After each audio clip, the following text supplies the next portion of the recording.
ये जो casual labourers हैं ये एलजी और मोदी के दौर में नहीं लगे हैं, ये पुरानी सरकार में लगे हैं। तो इस वक्त मांग कर रहे हैं हमारे बारे में सोचो। आप मोदी की राज में देखो, इन भाजपाइयों के राज में देखो कि कितने नौजवानों को इन्होंने रोजगार दिया। पूछ लो इनको। अरे ये तो शुक्र है कैजुअल लेबरर है, फलानी जगह है, फलानी जगह है। इनके दौर में जो नौजवान है वो नशे में धुत है, वो नालियों में पड़ा है, उसको तो घर वाले भी रिश्ता नहीं कर रहे हैं, शादी देने को कोई तैयार नहीं। ये बात करेंगे और इनके सवाल बेहुदा सवालों के जवाब दूंगा। इनके बेहुदा सवालों के जवाब मेरे पास नहीं। मेरे नौजवान की बात करो। माफिया तुमने लाया, शराब के ठेके तुमने खोले, बताओ नौजवानों को रोजगार कितनों को दिया? बताओ, मुझे आंकड़ा लाओ ना। मोदी के 10 साल के अंदर जम्मू कश्मीर के नौजवान को किसको फायदा हुआ? जिसका नौजवान मैं भी हूं, मैं भी एमए बीएड करके आया हूं। और मेरे जैसे कितने नौजवान है जो झूंझ रहे हैं। इनके दौर में जो कॉन्ट्रेक्चुअल बेसिस पे हमारा पीएचडी स्कॉलर काम करता था, 7 महीने उसको पढ़ाने के लिए इनको 15,000 नहीं है, इन्होंने निकाल दिया। आज वो दर बदर की ठोकरें खा रहा है। 15 साल के बाद वो एग्जाम फॉर्म कहीं लगाने के काबिल नहीं है। मुझे पूछो, ये बात करेंगे? इनको कोई बात करने का अधिकार नहीं। अगर इनको ज्यादा तकलीफ हो रही है, अखाड़े में खड़े हो जाए, हाउस के अंदर नहीं। हाउस को चलाते चलाते 10 साल हो गए।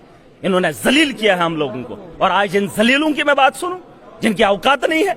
इनको एक सवाल के अलावा जवाब ही नहीं देना आता। बस पढ़ के आएंगे, शाम को सुबह रट्टा लगा के ठोकना ही ठोकना है सवाल। अरे बहस करो, बहस करो। बहस करने की हिम्मत नहीं है। पॉलिसी तुम्हारे माफिया है इनका, क्रशर का माफिया, शराब का माफिया। रोकेंगे पहले। मैंने सरकार को कहा है पहले रेवेन्यू जनरेट करेंगे, हम सक्षम हो जाएंगे, भाजपा को उस दलाली के अड्डे को यहां से खाली करेंगे।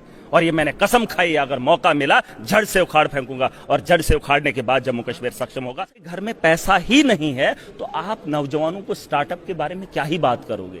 स्टार्टअप तब होगा जब सरकार सक्षम होगी, जब रेवेन्यू हमारे पास होगा। रेवेन्यू की धज्जियां उड़ाई जा रही हैं।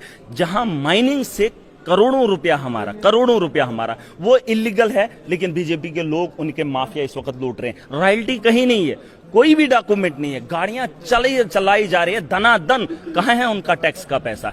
शराब जो है रेडीमेड बेची जा रही है, डुप्लीकेट बेची जा रही है, एक्स्ट्रा चार्जेस दुकानों पे लिया जा रहा है। कहां है वो रेवेन्यू?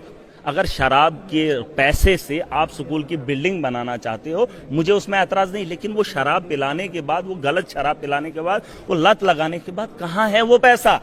उस पैसे में घोटाला है, रेत और बजरी में धांधली है, स्कूलों का माफिया। आप स्कूलों के अंदर देख लीजिए, प्राइवेट स्कूलों के अंदर सरकार ने कहा कि फीस में कमी होनी चाहिए, माफिया है।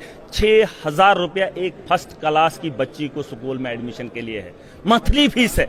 जहां गवर्नमेंट स्कूलों के अंदर कोई जाने की मजबूरी बन गई है ना, सरकारी स्कूल छोड़कर प्राइवेट स्कूलों में। मैं वही कह रहा हूं, मैं एक आम आदमी, सुन सुन लीजिए, मैं एक आदमी हूं, मैं 90 में एक हूं। मैं 90, ये सवाल मुझसे मत पूछिए, ये उमर अब्दुल्ला से पूछिए। ये भाजपा की उस सरकार नहीं, हिस्सा हूं मगर मैं शरीक नहीं हूं। शरीक उसके बराबर में नहीं हूं, उनके हिस्से में नहीं। बीजेपी कहती है आप उसकी शय पे हंगामा करते हैं। नहीं, अब बीजेपी क्या सिखाएगी मुझे, या ये लोग क्या सिखाएंगे? मैं खुद सक्षम हूं, मैं जीत कर आया हूं, ये विरासत में आए। इतनी बात आप नोट कर लो, ये मोदी की विरासत से आए और वो अपनी विरासत से आए। मैं विरासत से नहीं आया हूं, मैं जमीन से उठकर आया हूं, और मेरी पैदावार अलग है। मैं अल्ट्रा हाई डायनेस्टी हूं, इनसे अलग हूं।